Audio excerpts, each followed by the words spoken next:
Have you heard of the mummy? Have you heard of the UCC Mummy? Have you heard of the mummy?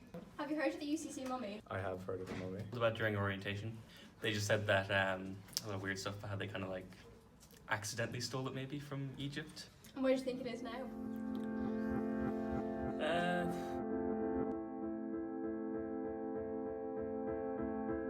When we first found out about the mummy, we were intrigued. Ancient Egyptian history, a culture rich in preoccupations on life after death, mystified us, as we found that somehow, by some means, at some time, a part of ancient Egyptian history found itself travelling to Cork, Ireland. Caught down into a spiral of fact and fiction, we began to explore the history of the mummy and sarcophagus, and every path seemed to lead us to innumerable routes. Through extensive research, we pieced together a story wrapped in history, a story of mystery, a story of fact and fiction, a story of oral tradition, a story of the UCC Mummy. This is what we found.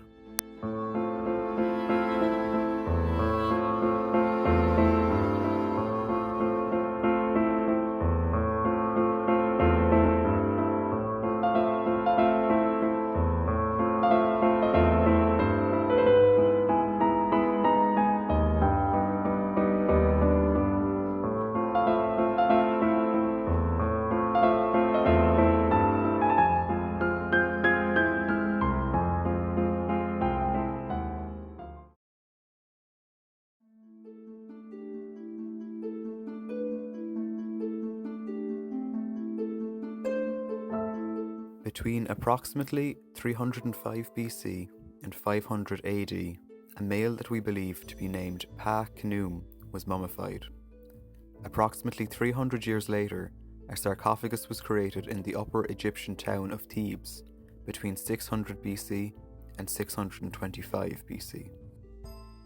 This is where fact becomes theory, as history emits a black spot in academic writing, the truth of the mummy's identity, lost to the voices we shall never hear. In the little writing there has been done on this mummy and sarcophagus, we find speculation that in 1902, this same sarcophagus was found by Ernesto Schiaparelli, an Italian Egyptologist, in his excavations of an Egyptian tomb at the Valley of the Queens in Thebes.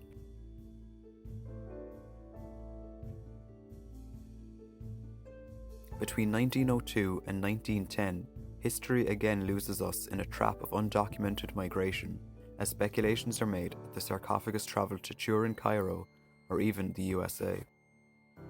During or after some point in this period, the sarcophagus and mummy find their way to Cork, and there are numerous theories of its arrival and from whom, as another black spot in history occurs, speculatively due to the fact that exporting mummified remains was and continues to be illegal.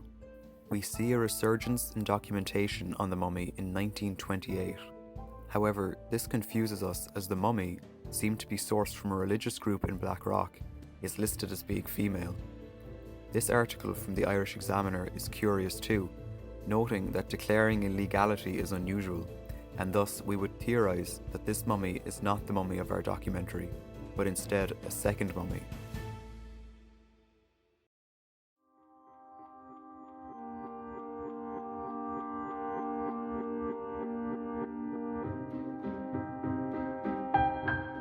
Between 1941 and 1955, Dr. O'Donovan, Professor of Pathology, hid the mummy under floorboards in the Windle building, in a lecture hall on the top floor.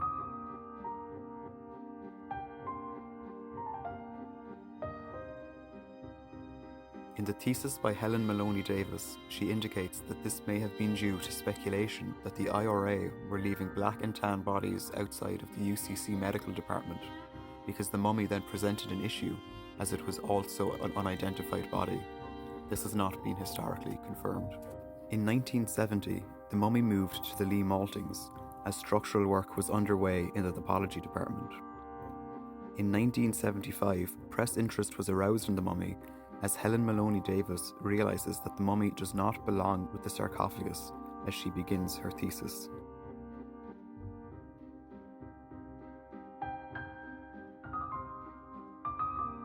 With the Cork Examiner and the Evening Echo publishing stories on the mummy, theories are given by the public on the mummy, as fact and fiction is blurred in oral tradition. Shortly after this, the mummy is x-rayed twice, in St. Teresa's Clinic and Cork Regional Hospital, and we find out that the mummy was mentally healthy but had a touch of arthritis.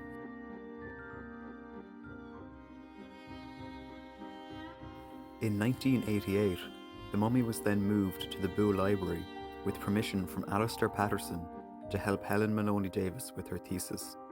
We managed to get in contact with Alistair and he confirmed this, telling us that the sarcophagus containing the mummy was displayed closed-lidded in the glass display case on the turn of the stairs to the Bull basement, and also speculatively where the Special Collections exhibits are now displayed. We also see in 1988 the publishing of Helen Maloney Davis's thesis, which we have read extensively, which proves to be our most valuable resource. It identifies the physical properties of both mummy and the sarcophagus, and provided us with means to trace back into history. In 1993, the sarcophagus was exhibited in Fitzgerald's Park Public Museum, along with the mummified cat from the National Museum. However, the mummy remains in UCC as it is too delicate to transport. In 2001, we see Zahi Hawass getting involved, self-proclaimed top Egyptologist in the world, and he refers to the mummy as Osiris as opposed to Pa Khnum, as he visits UCC and tells staff to return it to the sun and shining sands of Egypt. He says he shall return in January to deliver a lecture on Egyptology and arrange repatriation of the mummy. This does not happen. We approached Zahi Hawass for help, but he has since forgotten that he commented on the mummy, or that he had been in Ireland speaking about it. Between 2011 and 2014, talks of repatriation are underway as UCC negotiates with the Egyptian embassy on returning the mummy. For a combination of political reasons and fears of damage, it was decided by UCC that the mummy would remain in Ireland. Then we come in.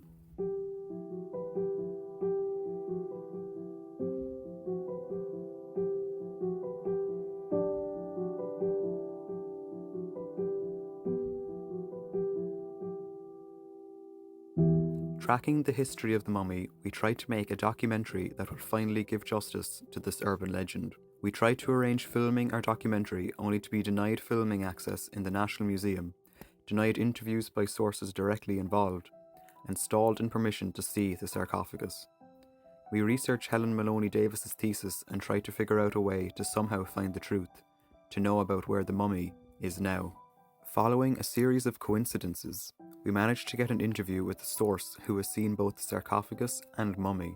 Life in UCC. So I've been working in UCC since 2003, first as a guide and then as head of the visitor centre from 2005. So I've been 15 years working as head of the visitor centre, but 17 years working there overall.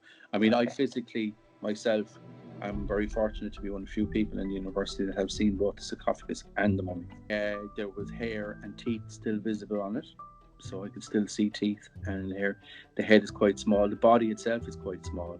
What I would say is that it didn't look like a mummy from horror movies in the way that the way we envisage horror movies. And then whenever those kind of articles go up, it kind of triggers kind of Twitter questions or people start talking about it on Twitter. Like, so I mean, the idea is people are talking about the mummy. So it happened again this year where people were when Cork put up the article and the journal, people were asking questions about the mummy. Students on Twitter who weren't aware of it, and like for all intents and purposes, a lot of people still thought that the mummy was in the location of it, still where it was, but it has moved from its current location to another location.